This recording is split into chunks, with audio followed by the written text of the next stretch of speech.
Good morning, students. Welcome to online class. Hope you are keeping well by the grace of God. So students, today once again I am with you, and today I am going to teach you political science from your NCERT book, chapter number 1, power sharing. From your NCERT book, political science, chapter number 1, power sharing. Guys, this is the continuation of my previous teaching. I have already started this chapter, and in my previous teaching I discussed about the constitution or the government of Belgium and how Belgium they rule their country, what are the rules, what are the laws of Belgium or the Belgian government, and the major languages of Belgium. Major languages of Belgium, those are main two languages Belgium they do speak. One is French and another is Dutch. Apart from that, I have already discussed that often some conflicts take place between the French and the Dutch, and in radius Belgium is quite small, even smaller than Haryana. So you can guess the radius of Belgium.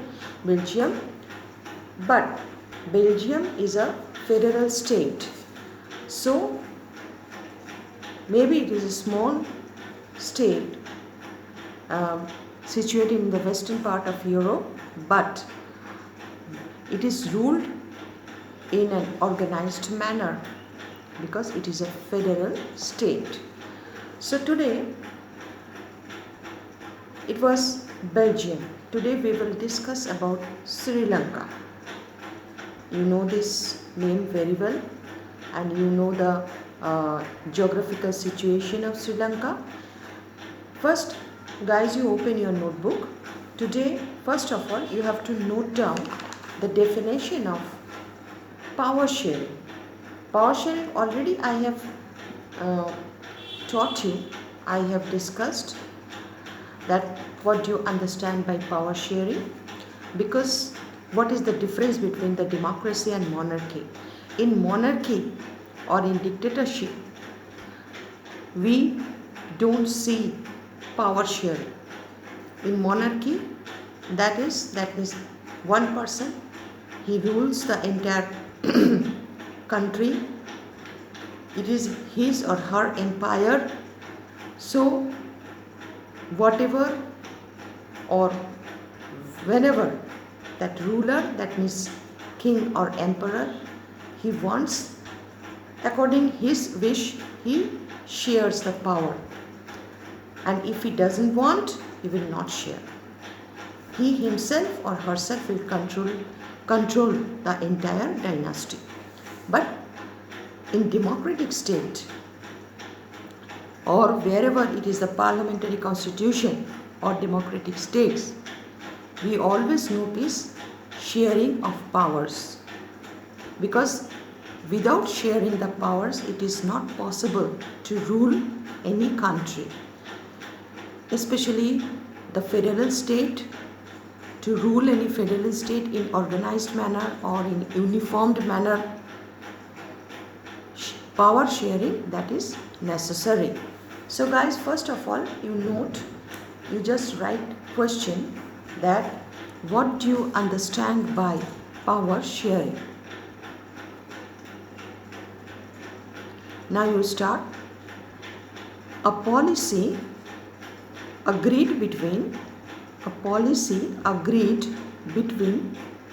political parties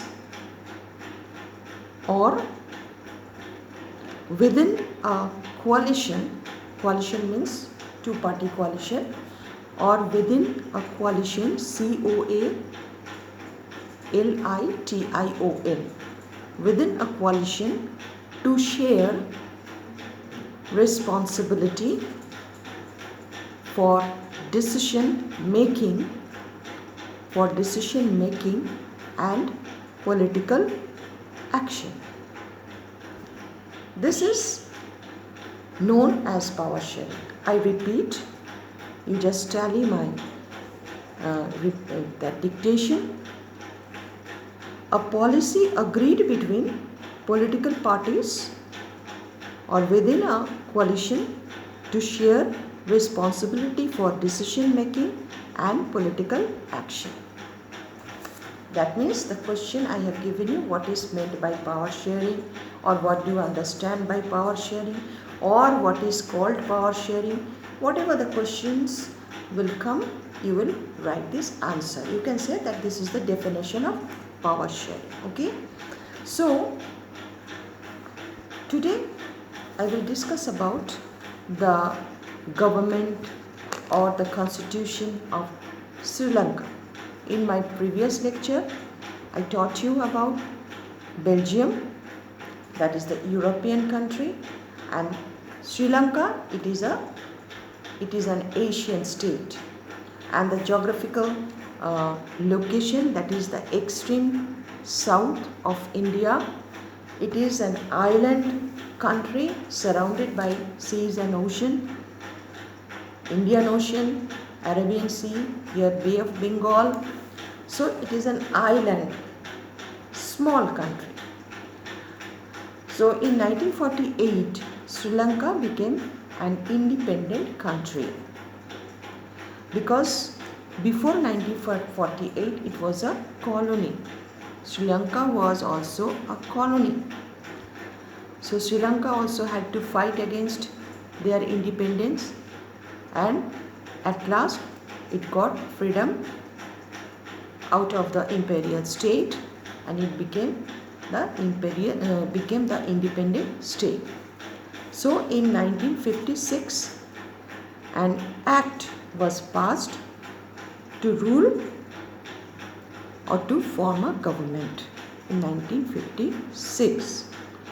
So first of all, we should know that post independence, what was the condition of Sri Lanka?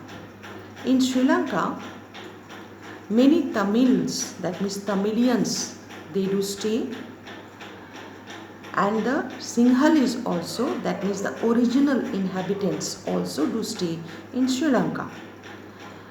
So Tamilians, how they reached Sri Lanka, that is also the question, because during the colonial rule, many Tamilians, they migrated to Sri Lanka in search of job also, and British also, they forced them to migrate to Sri Lanka to work in Sri Lanka as the laborers. So generation after generation, the Tamilians from India, they used to work there, and generation after generation they were working, and now they have become the citizens or the inhabitants of Sri Lanka. So that is why Tamils, they also demand their right from Sinhalese. Sinhalese means the inhabitants, original inhabitants of Sri Lanka.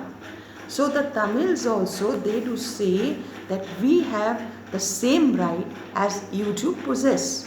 So they demand for their rights. That means the Tamilians, they demand for their rights. So to demand their rights, they have to raise their voices, and they have to do movement, or they have to revolt. So this sort of conflicts or movement often used to take place in Sri Lanka, in between Ceylonese and the Tamils. And the Tamils, they were demanding that Tamil language should be the official language of Ceylonese. But the Ceylonese, they used to say, because we are the original inhabitants of Sri Lanka, so Ceylonese, that means Ceylonese language should be the official language.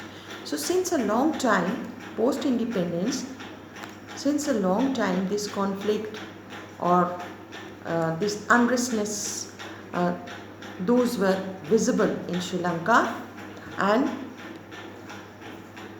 you can say that majoritarianism, the term in your book also, majoritarianism. What is majoritarianism? That means the majority in quantity. Whoever the community in quantity was majority, they always they had that intention to rule the state.